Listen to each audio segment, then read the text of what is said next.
Oh, fudge. Hey, Dawn, you're not on mute, but feel free to mute yourself. Oh, I'm trying to. Oh, okay. My bad. If you Kyla can help mute us. me, Yeah. I would. There you are. You're done. Good job, Dawn. Sorry about that, guys. I'm so sorry. I'm All right.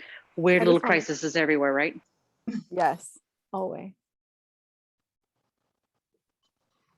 Okay, I don't have anyone else waiting to get in at this point. Josh, are you here? Are you JH11? Yeah, I am. Awesome. Good. We Guess guessed it right. it's my phone name. Sorry. My Yep. sleuthing Hey, everybody. worked. Okay. And then we should have Anthony, but he'll be late. So I will call the meeting to order. Everyone, I'm Beth and I'm the chair of Tea Park. It is 6:04 p.m. and we thought we'd start off tonight with introductions, and we'll probably do that by committee just so, because that's a fun way to organize things. And since I like parks and I'm on Tea Park, we'll start with Tea Park. How about that for bias? So like I said, I'm Beth Dittman and I am the chair of Tea Park, and I've been with Tea Park for, oh, I even had Rich just tell me that recently, a couple of years now, a few years. And who else from Tea Park wants to go? I guess I'll go. Oh, go ahead. Well, I'm new to the committee, hopefully, and I think getting validated, I think in the middle of the month. But I've been nominated and I'm very happy to have this opportunity to see how things work a little bit. I'm kind of new to this, so I'll be sitting back and learning quite a bit. Glad to be here. And I think before Denise, I was the newest one. I'm Emma Gray. This is my first year on Tea Park, and very excited to be a part of it. I don't see Beth. Who else? I'll jump in here. Hey, this is JH11, also known as Josh Huffman. I'm in my third year on Tea Park, so happy to be part of the conversation. Awesome. And then let's move on to friends from the Arts Committee. Whoever wants to go, we'll have that awkward Zoom moment. I can go. I am the staff liaison to Arts Advisory. I'm Julie Ludeman. I'm also the staff liaison to Youth Advisory Council. So I am providing dual citizenship here tonight. And we had our chair from Arts, Janet Seger-Carr was JSC. She's having internet connection problems. So she may be jumping on and off. But then we'll go with Brett, our vice chair. Good evening, everybody. I'm Brett Hamilton, vice chair of Arts Advisory Committee, and I've been on for a whole bunch of years. Like I lost track. I think it's around 8 or 9. Glad to be here. And I'm Mason Hall, and I'm also on the Arts Committee with Brett there. I think I've been around, I don't know, pretty close to what Brett's been on. I think we might have even been the same year. I don't know, can't recall. But yeah, a long time.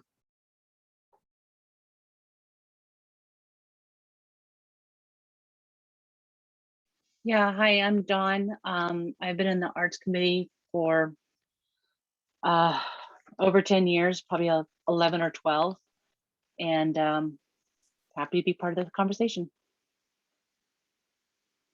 I think that's all. Oh, go ahead. Yes, That's okay. I'm Bridget. I'm one of your city councilors, and I'm the council liaison to the Arts Committee, and which is one of the great joys. And it's nice to see all the parks people tonight as well. Looking forward to hearing the conversation. And then we have Parker from YAC. So I'll let Parker, you can introduce yourself. Hi, I'm Parker, as Julie just said. I'm on the YAC, the Youth Advisory Council, and I've been doing that for about a year now. Thank you. Do we have other folks from library? So Beth, we have planning commission. Planning, thank you. Okay, planning, thank you. So folks from planning, or if you haven't introduced yourself, just go free form now. I'm Ursula, a couple of years here just too on the planning commission. Sorry, hit the wrong button. I'm Daniel, planning commission, and I live over by Jurgens Park.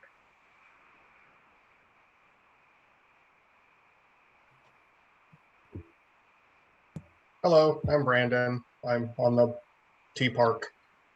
I'm over by Jurgens Park as well.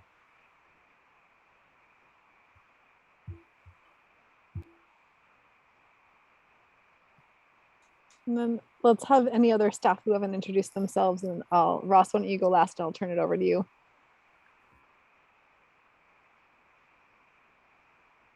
I can go. I'm Kyla. I am the office coordinator for the Parks and Rec Department. Nice to see everyone tonight.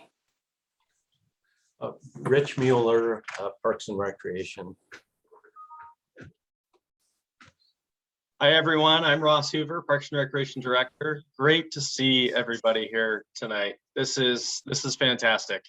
What would possibly bring all of these different committees together? Really some fantastic work that our city council funded this year.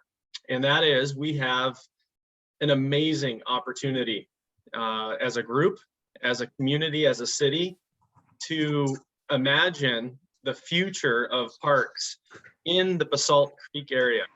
For those of you who don't know, the Basalt Creek area is south of our current city limits, and it is an area that is in our planning that will become the city of Tualatin in the future.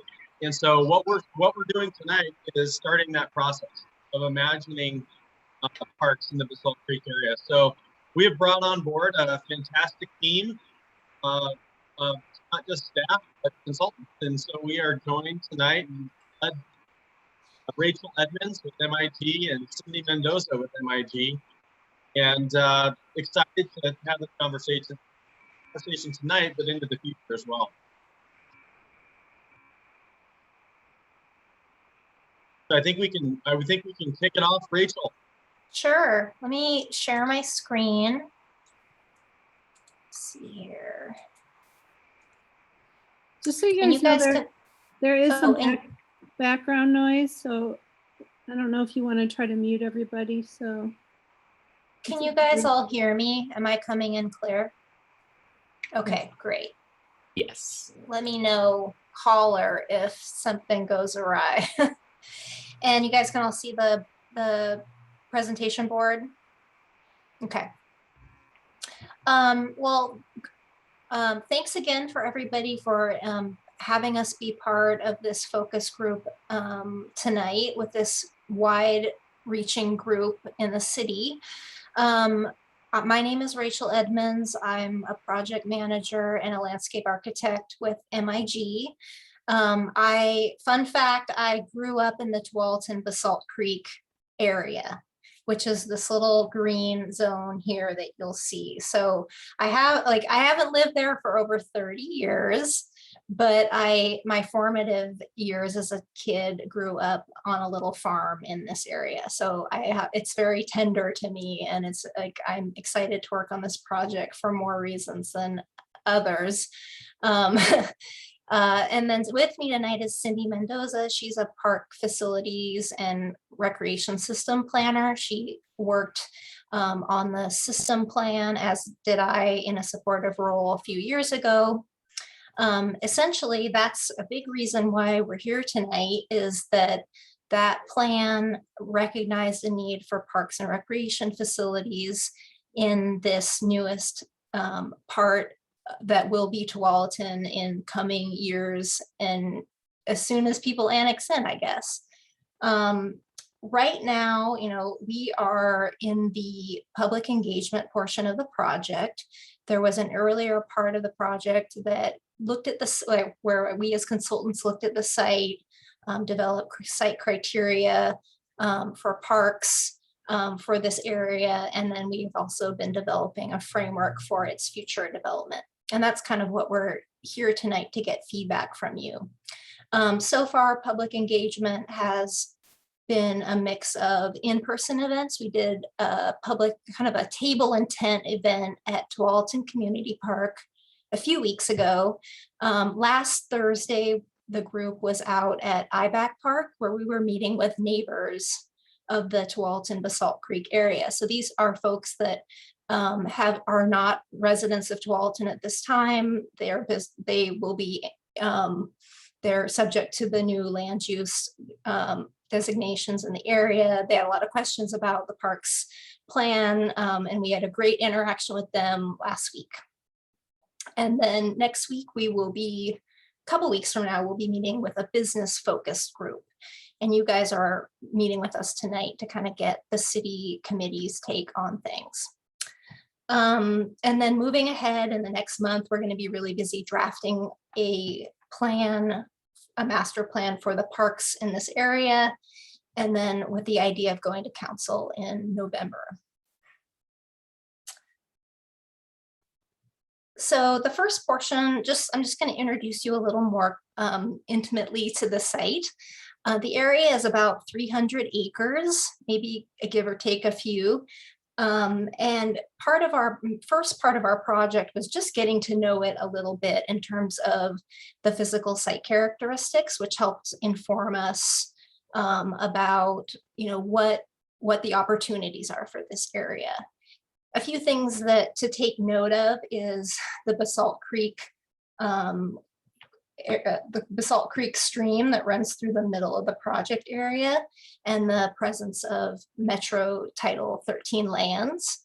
These are areas that have habitat qualities to them, and they aren't developable essentially. So they're natural areas. They in general, I would say it's a riparian / mixed conifer forest kind of environment.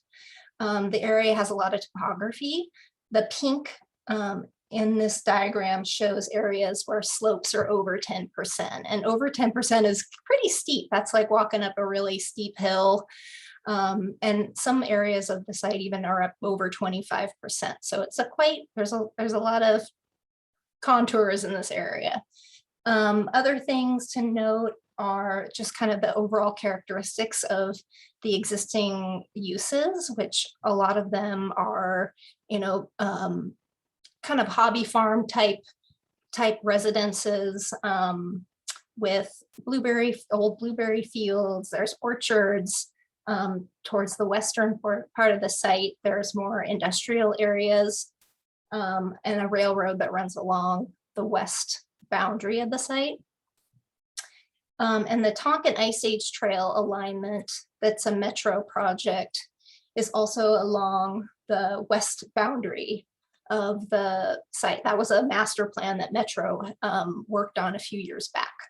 So there's a few, and there's some pictures here that just show the general characteristics of the area. It's fairly open. It has an agricultural kind of sense to it. It's very different from other parts of South Tualatin, which have dense residential development. And another thing to know is that the character of the Basalt Creek Canyon down here, this is an image that a photograph we took when we visited Grace and John Lucchini's property earlier in the project schedule back in May. They let us actually see this area. It's quite impressive and interesting. It's got a lot of natural vibe to it. It's very interesting. It's broad and wide and a lot bigger than I ever would have guessed.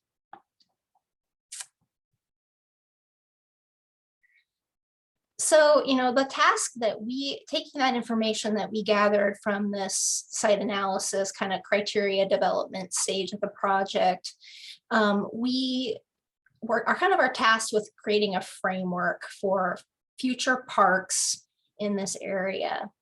And based on those site characteristics, the topography, the stream, the presence of the stream in the middle of the site, planned and future uses, either manufacturing or residential on the site, we developed kind of a loose framework. And these circles are very loose. They're not intended to show distinct boundaries at this point. They are essentially like kind of on the eastern side, there's one kind of plan for parks, and I'll go through what those elements are. The central area kind of has a different set of things we're going to be working on, and the west side is also a little bit unique, but they all come together to create a new asset for the city in terms of parks and recreation.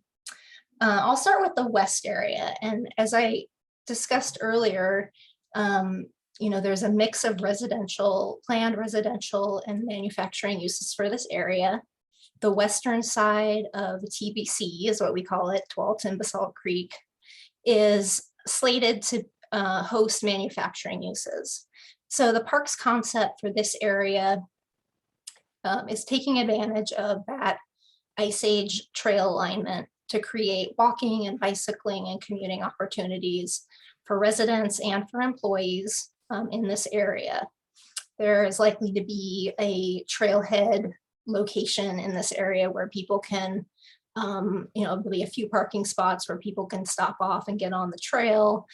The trails will be focused on street connections. Think of it as like a wider sidewalk connecting across the site. And ideally that connection will create an east-west connection to the central focus area. Rachel, Yeah. if I could just mention, if you're having a difficult time seeing these sheets, we just dropped a PDF in the chat box that you can open and take a look at these. Thank you. The central area is where we are hoping to locate in the future a site for a future park. Had all things aligned and the project would have been without any friction, we would have had a site identified at this point. We do not. We've identified criteria that are important for the city and for the Parks and Recreation Department. And at this time, the central area is where we envisioned having a 10 to 15 acre large neighborhood style park. This area is slated to be a mix of both manufacturing and residential.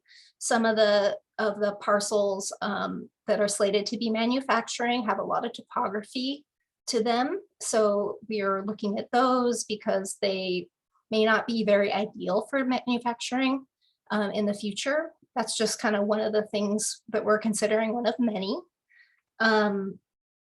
There's also opportunities to have a visual connection to the creek or canyon, if possible. And then it would also be a location where you could connect to the Ice Age Trail. The East Focus area, and that's the area along Boone's Ferry.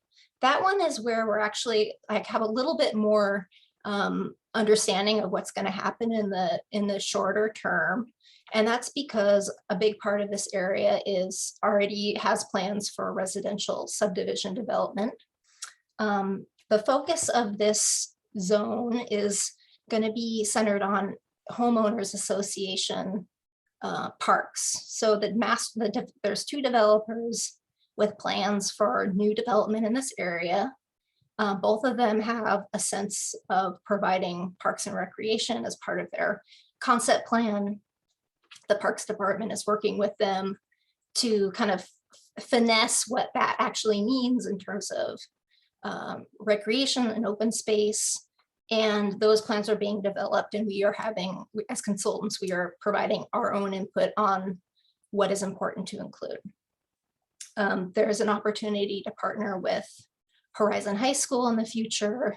They have their own kind of strategic plan for development in the future, but knowing how close these two areas are, it would be a great opportunity to partner with them to enhance what is provided.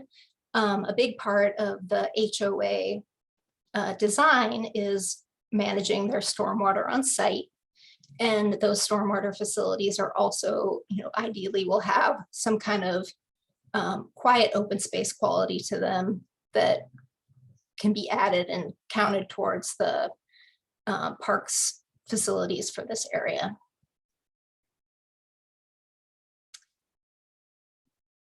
So this board here, now all these boards, I wanted to step back just a little bit. These boards were what we used to engage with the community so far. So you're kind of getting a sense of what the public has already seen. This particular board shows kind of a list of elements that we've been developing based on input from the systems plan, and also based on feedback that we have received during the engagement steps of this plan ourselves. So in the West Focus areas, you can see that on off-street trail kind of a widened, generous sidewalk would connect the west focus area to the central focus area. There would be supportive signage to help people get to those locations, and sort of a diminutive trailhead parking facility to allow people to travel there and embark on a longer journey on foot or bike. The central focus area is kind of looking at that large future neighborhood park where we don't have a site yet, but we are planning to develop the program and really get that nailed down as part of our, as that part of the project. We're really going to be focusing on the program. If and when the city identifies a site that they can purchase with a willing seller, they will have it really clear what it needs to include. And then they can move forward in the process from there. The features for the central area include picnic shelter, a play area, a multi-use flexible format field that can be used for a variety of types of activities, a trail system around the park, potentially like a loop trail, and then potentially an off-leash area. We're essentially getting information about these things. None of this is set. We're kind of assessing priorities at this point. So this was the range of things that we're testing with the public. The HOA focus area, which is on the east side, I'm showing some images that is reflective of what those residential developments will include. And they include a picnic shelter, a kind of a small sport court option, possibly pickleball, a play area, and stormwater planting. So I'm going to check the chat real quick. I see you guys have been commenting a little bit. And I meant to ask you earlier, before I started, is that as we're going and chatting, make sure that if there's a question you want to make sure it gets logged so we don't miss it. Make sure you put it in the chat. And I'm going to turn it over to Cindy to facilitate some conversations.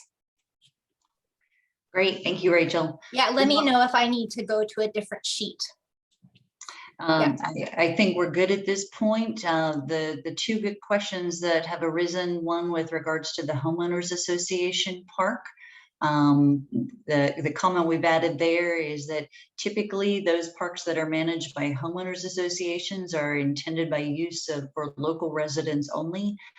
Most of them are open, so they are publicly accessible, but usually they are managed and maintained in a way that they're, again, intended just for nearby use. So not designed and built for more extensive use as well. And then there was a good question raised with regards to the speed on roadways, especially if there are going to be on-street bike routes that are part of that.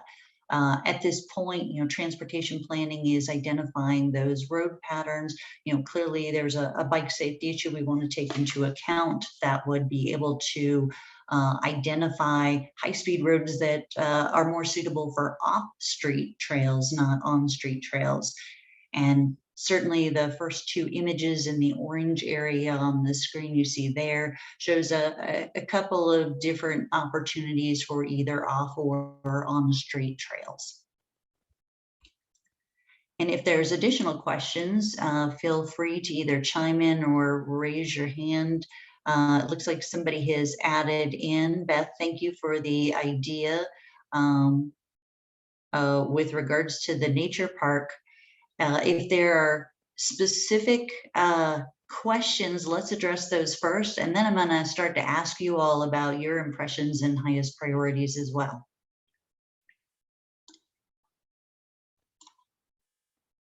And you can either use the under reactions, there's a hand raised feature if you'd like to do that, if that's more comfortable.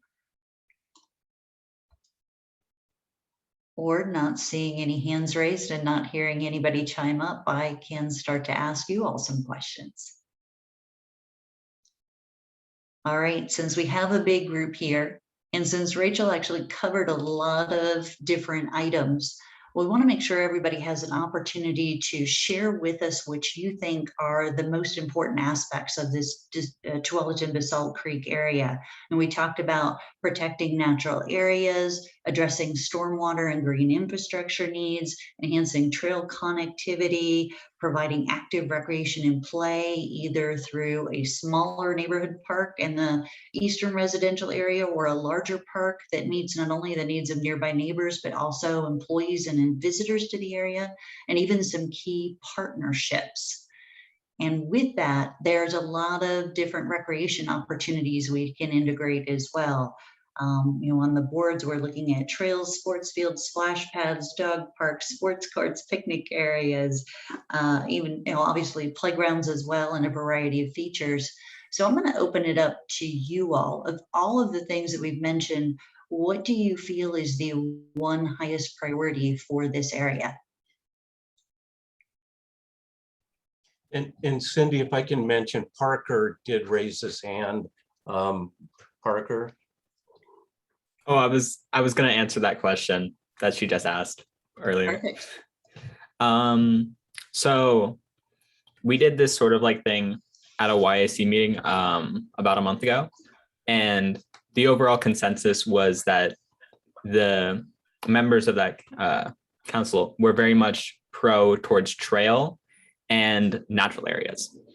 So I think those are definitely some of my main things that I would hope to see at a park, like a new park.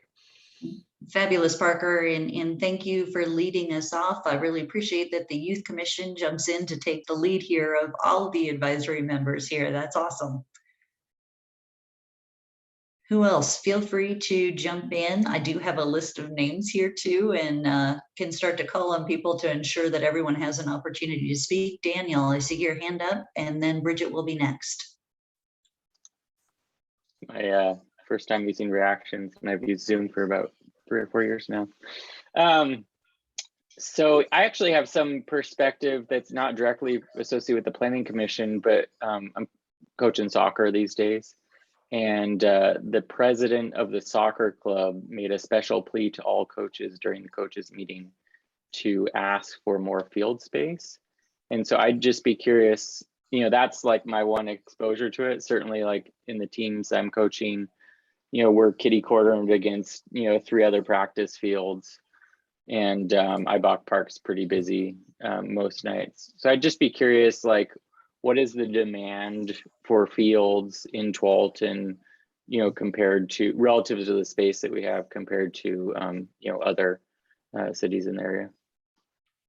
That's an excellent question. And certainly the system-wide plan had addressed the need for more sports fields across the city. We're looking at that opportunity here. It may be a factor of how much space is available in terms of acquiring new parkland, but certainly that's a need we're paying attention to. And do we have that in a quantitative measurement, or is it just kind of, I'm sure you could measure, what the overall demand is for fields, and what your total acreage is dedicated to fields, and so you could come up with some measurement of that, right? We can. One thing to keep in mind is all needs are not going to be met in this one area of town, so that the city was actually looking at that need by considering other opportunities and partnerships going forward.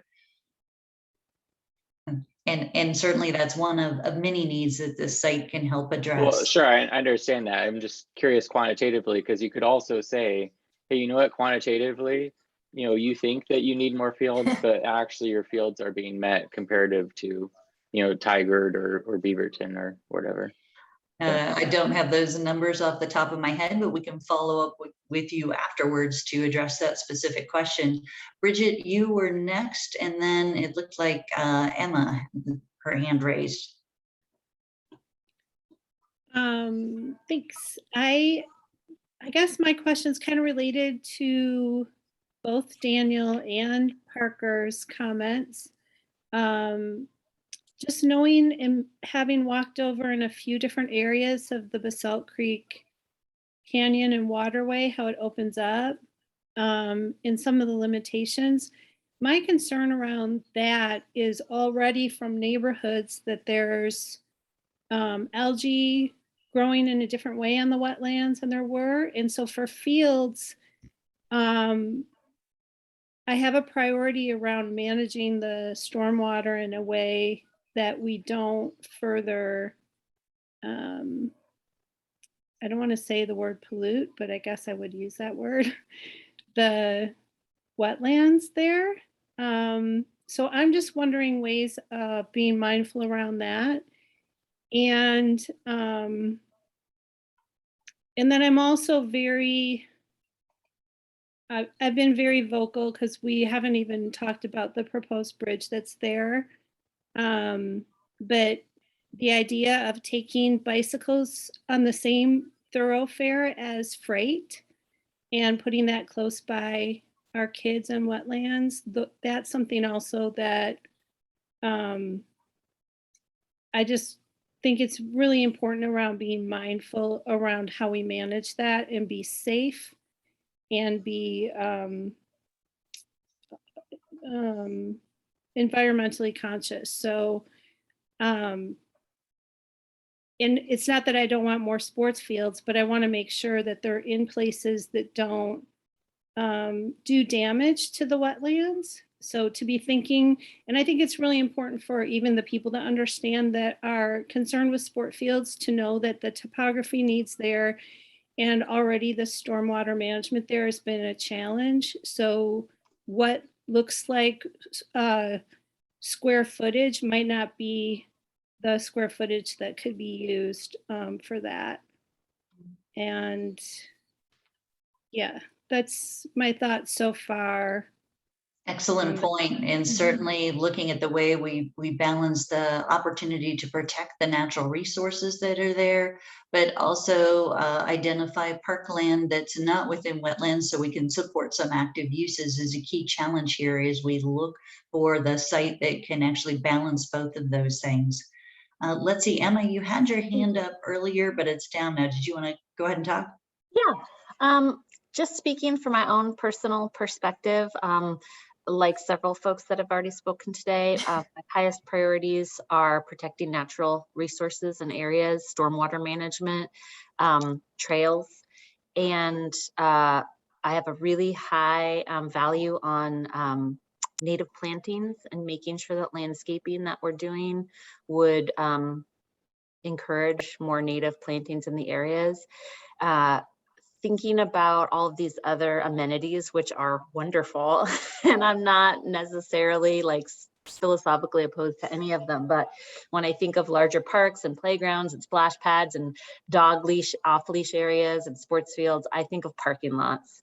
And so that's just a feature of our modern life. And I know that that's going to be a component, but all of that impervious surface is something that I would love to see us thinking about ways to potentially mitigate that. And I know that non-impervious surfaces have a lot of maintenance issues that potentially those other impervious surfaces don't have.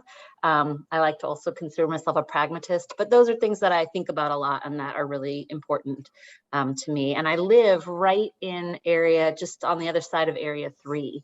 So I'm pretty close, right on the other side of Hellenius. So this is just my backyard too. So, I mean, it's all of our backyard, but Yeah. Thanks for everything you're doing. It's a lot of work. Yeah, just, I mean, the one thing to think about too is this, like the park that ends up being, it's hopefully it will be 10 to 15 acres. Just to put that in perspective, IBAC Park is 19 acres. So this is going to be considerably smaller. And you can only support so much. Like all of these proposed uses that we're presenting, it's likely that it's going to be a selection of them, not all of them, based on the site constraints and stuff. So there is attention on our end and not cramming it too full of stuff and making sure that it's functional and it addresses stormwater that is an expectation now in parks these days to see those functional features. And I like the emphasis of native plantings and thinking about the landscaping palette that's there as well. So Mason, you haven't had a chance to speak yet. Your hand's up. Yeah, I'm just gonna I like what Bridget and Emma said, and my thoughts and concerns were towards preserving the environment, keeping it safe, keeping it clean. Also, and also in the construction of whatever is decided. And I also want to add that another concern that it's important to me is when you talk about these other possibilities, manufacturing, residential homes, and I did see the word affordable actually somewhere in there, but I know what the market is doing, and I know that that there needs to be when it says affordable, that it really means that. So that's important to me. And if manufacturing,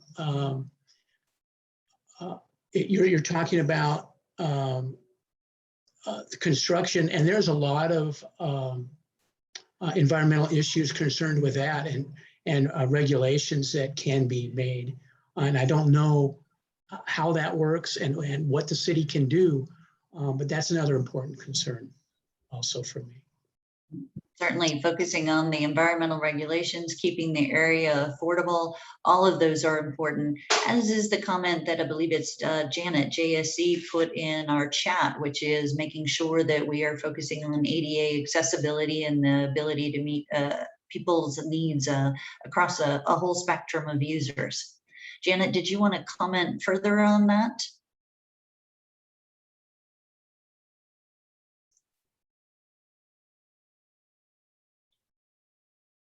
All right. Is there someone else who would like an opportunity to share with us what you think are the most important elements to consider as we move forward in this area?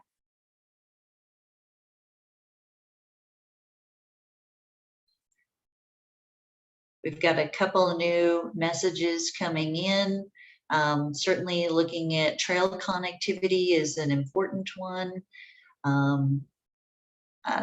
Making sure another comment with regards to affordability and even the wildlife issue. Denise, thank you for throwing that in as well. Rachel, would you like to speak to some of the design elements that can help ensure that the place is suitable for wildlife? Sure. You know, in general, like in two of the zones, in the central focus area and in the eastern focus area, there will be stormwater facilities that are part of the development.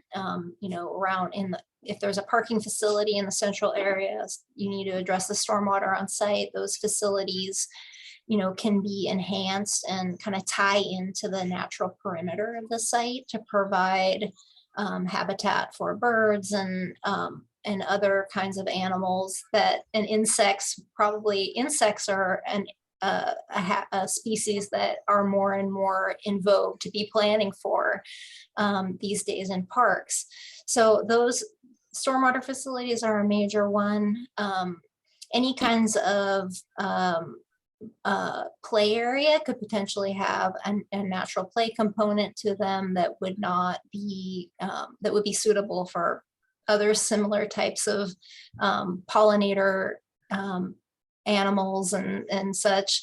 So there's a lot of opportunities in the way that would probably, you know, thinking about this is important now, but it's really like kind of a little bit further off in the fine design stages of a park's planning.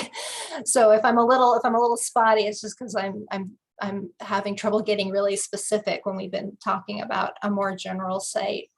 But I know in the canyon, you know, neighbors have noted that there are significant larger species in the canyon, such as coyotes, raccoons, possums, and other animals. Those, you know, are relying on that natural area, the Title 13 lands, to you know, to thrive and have safe habitat.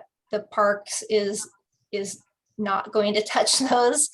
We had to reassure neighbors that, it's important to protect Title 13 lands from all kinds of development. So that's Rachel, kind of explain the focus. Title 13. Oh, really quickly. sure. Sorry, it's like planner speak, and I'm probably like alienating listeners. Well, Metro has different designated lands. Metro is an important player in this process. It's the regional governance. It plays a more important role in unincorporated areas of Washington County, Clackamas County, and Multnomah County. And this area, I think in this diagram here, these kind of green polygons, as you can see, are mapped areas that Metro has designated are either class 1, 2, or 3 lands. And those classes kind of correspond to different sensitivities they have to development. Class 1 is the most sensitive, and it's known that it's a needed area for certain kinds of native species. So it's just a land designation that Metro uses when evaluating development proposals or other kinds of, and water quality agencies likely look at it too. So that's what Title 13 is, if you're curious. Yeah, thank you for sending that link. And we have a few people who haven't had an opportunity to comment yet. So I want to clear the floor for a few people. From planning, Ursula, is there anything that you would like to add into this conversation? I had to put it down in the chat. I am sorry, I'm in the middle of kids doing dinner and everything going on here.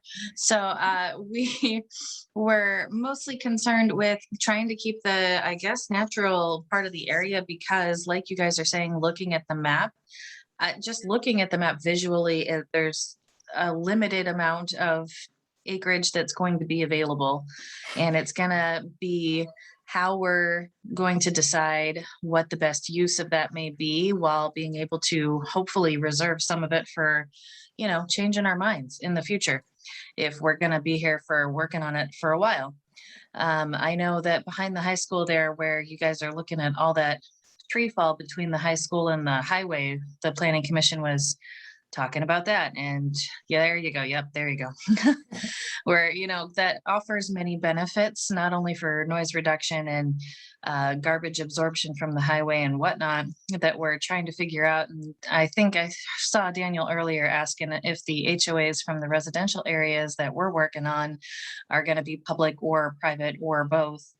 Trying to just confirm that, the whole city is taking it in a bigger picture, since it's got a limited area available to use. So that was my short version of what was in the chat. Excellent comments. All right, from Tea Park, Anthony Warren, you haven't had an opportunity yet to chat. Would you like to throw in a comment here for us as well? No, thank you. I'm good at this time. Appreciate it though. Great. All right, Janelle Thompson, would you like the floor? Yeah, I'm from the Planning Commission. Sorry, I didn't put that on there. Yeah, I guess my comment is, I was sort of, I worked on Basalt Creek for a lot of years here. We've been part of this. And as aware of the topographical issues in the area, the steep slopes and the natural area, I guess when we talked about parks, I think there'd been a lot of emphasis. We'd really thought a lot of trails. It seemed like that was like a great use for this area, because it could preserve some nature, but it's provides some accessibility, maybe see a little bit of it. So I guess my comments would be, find good opportunities for trails, and especially trails that are protected from the roadway. I think we've heard comments about this. It lets people in town use it a lot more and feel a lot more comfortable being on them. And I think there's some opportunities potentially in this area to do some stuff like that. So any sort of hunting that down, but I liked the way you sort of broke it down per area. So you kind of see the different ways we're gonna try to develop some parks in the different spots. Yeah, exactly. That was great. Yeah, kind of see how it's used. But yeah, I think if I could give input just as like a city park user, definitely trails. I know there's been a lot of emphasis. I think that would be great. Some connectivity and some off-street trails would be great. Indeed, it was interesting in the public activities how we forced them to choose one priority between protecting nature, enhancing trail connectivity, supporting active recreation and play. And it was interesting how many people simply said, well, all of these are important here. And we agree. We were just trying to see if there was anything that rose to the top. All right, I think Josh, have you had an opportunity yet to speak? No, I've enjoyed the conversation here, though. Look, I'll tell you, I think Daniel, I believe it was. Sorry, Daniel, if I'm using the wrong person here, but your question was pretty insightful. I think it might help this conversation if there were some data of the current park system. You know, how's the land broken out into different usage, right? Like how much of it is broken out into trails, sport parks, gathering areas, et cetera, and it doesn't mean that when you see the data that automatically tells the story, but it might give some of those aha moments that I think Daniel was actually working toward with how many sport parks we have or don't have, or how many we need or don't need, and that actually might take away some of the noise or identify a specific need that we're missing. So I thought that was very insightful. Excellent point. And I think Daniel did raise something that is critical. In the system-wide plan, what we identified is there is an extreme shortage in active recreation opportunities. It includes sports, but also other activities. There are some who, when we approach the Basalt Creek area, we're really pushing for protection of the canyon and focusing all of our acreage there. While we certainly agree that natural resource protection is important, we don't want to lose sight of those active uses, including sports, that are so important to the community. So we are trying to find that right balance and make sure that you all have the data that you need to make good decisions. Let's see, Brandon, have you had a chance to speak yet? No, great conversation though, and I enjoy the input of everybody. Has there been any talk of maybe a community garden so that we don't lose touch with our food sources, along with building into that bee city that I think Bridget had referred to in the chat? And maybe it's not an active sport area, but it kind of also blends in the accessibility piece for those that may not be able to play sports, but they still need that outdoor therapy and that connection with nature, and being able to have community gardens, I think, provides a lot of that. I think we have had some input about community gardens. There's been a few online questionnaires that Kyla has facilitated this summer. And, you know, there was kind of the catch-all at the end of the survey, what other ideas or, you know, do you have for this future parks in this area? And I do recall seeing a few comments about those, and all of those comments are going to be kind of part of our final program analysis that we come up with for the master plan. So they'll be recorded. Great, thank you. Yeah. Okay, Brett, have you had a chance to speak yet, or would you like to? I haven't. I just I like what Janelle said about keep preserving nature and then allowing ways to access it. I think that's a kind of a dual purpose benefit, and that's all I got. And again, that's fabulous. Let's see, Julie, I don't think we've heard from you out loud, although you've added a lot into chat.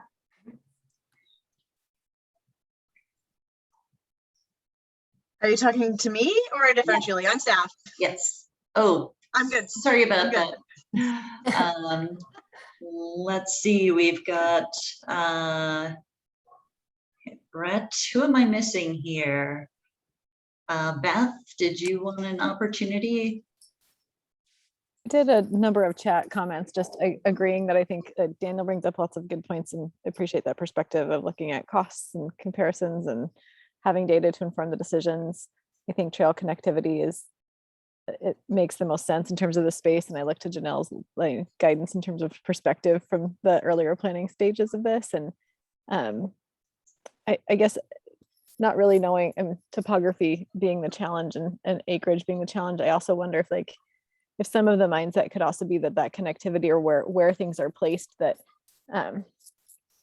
thinking out loud, could it be smaller little versions of things? Could it be one sport court or one little play structure? I'm thinking of the Fano Creek Trail, for example, of like how there's so much connectivity there, and then you can pop off and there's just like one little garden plot, and they're not huge. It's not like a huge, like it's that everyone's going to come play soccer here, but the opportunity, it seems like it potentially that would be there. So when I say connectivity, and to speak to your earlier mention, Cindy, about with other groups, I had the same inclination to be like, it's all important. It's a park. Like it needs to be all those things. But as we think about this space, if we can think about popping in smaller versions of things as opposed to having it be, it won't be a big IBAC experience where it's a huge plot of land, but it could potentially be spaces along the way. Exactly. And then the size of that property, we're having multiple conversations around the acreage that we may end up with, which certainly is going to impact opportunities to develop different types of amenities and facilities in the main park site. But as part of that, trails certainly in that connectivity are a whole nother piece to add to that. So we want to make sure that we are getting those linear corridors as well as those integrated park sites. And then Denise, I know you had several comments in chat. I can't remember if you had an opportunity to speak out here. And you are on mute at this point.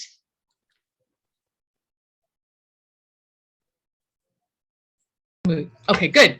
All right, well, I have to apologize. I fired up my Chromebook and it doesn't appear to work exactly the same as on Windows. So I'll handicap next meeting, I'll be on Windows. Yeah, actually, I think my main thought when I was looking at this is somewhat parallel to Daniel's comments, but a larger big picture of the problem, how the parks connect, certainly, whether or not we can support wildlife corridors is kind of important, I think.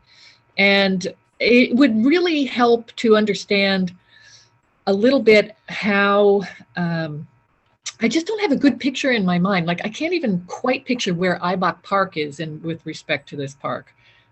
It's right off screen. It's kind of like right up here because this is Graham's Ferry and there's an intersection right here. So it's kind of like here. Yeah. Okay. So I guess the creek itself provides something of a wildlife corridor. I don't know. It's been addressed before. I think that's what's sort of encompassed in connectivity of trails also act as wildlife corridors, but I think it's an issue that's important for us. And so again, this sort of larger vision of the entire park system and maybe even adjacent parks in Wilsonville would actually be helpful. I'm sure you've actually done pieces of that somewhere. I mean, sure you have, but I can't see it here. Important comments in terms of looking at how this area is connected to the surrounding areas. One of the things the system plan identified is how South Tualatin already was underserved. And so there'll be an increased demand for park opportunities here and protections of natural areas. And then of course, looking at potential connections to Wilsonville and ensuring trail corridors connect to the regional trail as well as partners to the south. And that brings me to a comment that Daniel put in chat that I want to get back to and not lose sight of. He asked, how does the cost of trail development compare to other recreational uses of land? And it's a complex question in that we often say, oh, trails are the biggest bang for the buck. In other words, they tend to be cheaper and they're typically more diverse and more people that are trail users than play sports, for example. Why it's a little more complicated than that, however, is because when we are talking about wetlands and natural areas, trails that are trying to go across Basalt Creek or through a wetlands where you have to build boardwalks and make sure that you are respecting the natural areas appropriately are highly expensive and difficult to provide, especially the concern with the trail along the creek is the ADA accessibility issue, getting down to the canyon or through the canyon. So certainly we are thinking about all of those things, also thinking about the affordability issue that a lot of the development here for residential parks potentially could be funded through systems development charges, which is a cost that's paid by the developer associated with the new housing to offset the needs of new growth. But that obviously also adds to housing costs as well. So we are looking very carefully at the right balance. Is there anything here that we felt haven't been covered, or Daniel, you did have your hand up again early on. I accidentally left my hand up. Oh, and then Yeah, well, I think, we're getting to this meeting, I think convenes at 7, correct, Rich? Parker has So his I hand would up. defer to Beth on Okay. time over. Beth, could you respond to that, please? Yeah, it's fine. I mean, we can wrap up and give an extra 5 minutes. I see Parker's hand up if there's further need for discussion or questions. Oh, I was gonna say regarding like the balance in the parks of sports sort of connections and then like the nature, like in trails. I feel like a park that does a really good job of that is King City Community Park, where right by the entrance where the parking lot is, it has a small playground for kids, and it has sort of like a little tennis court and a basketball court. And those areas, that area takes up a very small amount of the park. And it has a wide reaching like trail that goes around the park pretty much and covers a lot of that. So I feel like that's a pretty good best of both worlds sort of thing. Excellent example. Thanks for sharing that, and really appreciate all of the different comments that we've heard today. Rich and Ross, do you all have final comments that you would like to add to the conversation, or other staff as we wrap this up? Yeah, I'll just add something really quickly. Cindy, thank you so much. Cindy and Rachel, thank you to all of you for your involvement and participation in this conversation. This conversation's not over, it's ongoing. And so there are, on our project page for Basalt Creek, there is a survey tool. We'd encourage you all to go there. If you have, I think all of you will have additional thoughts after this, please go there and provide them, or you can email them directly to us. Would love to get your further thoughts after you've had some time to chew on this a little bit.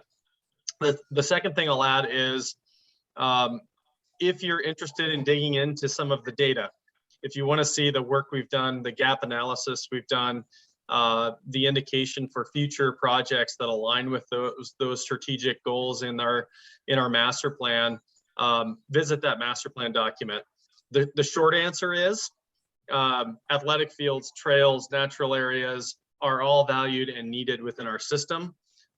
We saw very clearly from community engagement through that process that our community wants more of all of those different elements in our park system. And so the data is contained in that document, and you can see sort of where we're working towards. Additionally, T Park, they're very familiar with our park project tiers, our different projects, and our near-term tier, mid-term, and long-term projects. Those are projects directly from our Parks Master Plan. And so you can see through that document as well where our priorities are, or our sequencing plan is, and how we think about what we need to invest in the community. I will answer just really quickly about the athletic field question. Yes, we hear from folks all the time that we need more athletic fields. So we are working with all of the athletic field user groups right now, have been over the past year or so, to think about how we are allocating and prioritizing user groups within our system, how we can more efficiently utilize the spaces we have, and how we can capitalize on and synergize investment of publicly owned lands in the city limits and outside of the city limits, to invest in those public spaces to make them more usable athletic field spaces. So think school district property, and how we can partner with the school district, how we can partner with landowners to activate those spaces that are really, quite honestly, underinvested in and have been for years, because that's not the priority of the school district. So we're in that process right now. So that's just a quick answer to some questions that came up, but happy to chat more with any of you offline. And the Parks and Recreation Master Plan is accessible from the Parks and Recreation website, along with the Basalt Creek project pages. Cindy and Rachel, I'd just like to make sure we call up the last couple cents from Daniel as you pointed those out in the chat. Just make sure Oh, yeah. those were added to the record here. Sure. Yeah. And I can just speak in general, the timeline is, for the east side, the timeline is a little bit more immediate because there are developers creating concepts right now that will probably be built in the next few years. So that's going to be going, the west side and central side are really dependent on as development comes in, and as landowners are interested in working with the Parks Department, because that's how, we have to find land. There's only, a certain amount of parcels that probably would work. So we are hoping that a willing seller comes forward and wants to work with Ross and Rich on this one. So that part may take 10 years, it may take that long to it may not take that long to purchase a parcel, but it may take that long to sort of understand and collect the SDCs and make sure that there's funding available for that development. It's a true master plan. Master plans, are 10 to 25-year visions.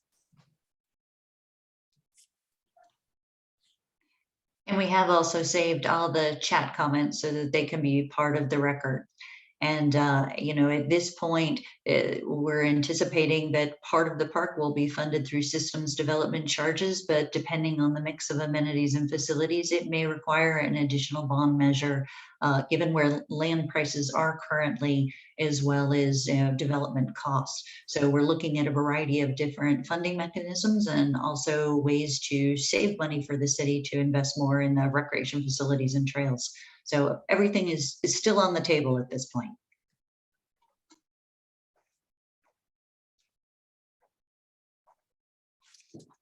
So with that, T Park continues. If there's no other questions or input, but we would really, if you'd share the link, share the project with every and anyone you know, we want that input. 140 people have taken a survey up to this morning, which is great, but we'd like many more. So T Park, you'll stay with us.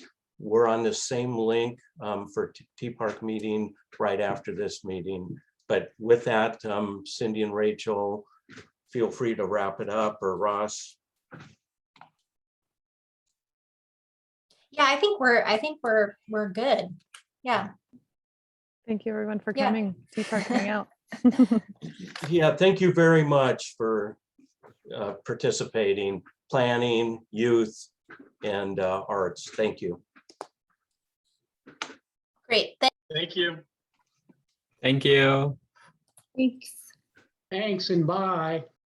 Hey, Kyla, with that, if you can, are you able to stop recording and then download it or do whatever you need so we can preserve that? Yes. Yeah, and if you need any technical assistance, I see Brandon is still on the line. I thought you were going to offer, Rich. Oh, please. For you. I couldn't even figure out where the button to record the thing was. All right. Hello, everyone. Welcome. It's 7:06. I'm going to call T Park meeting to order. Our first order of business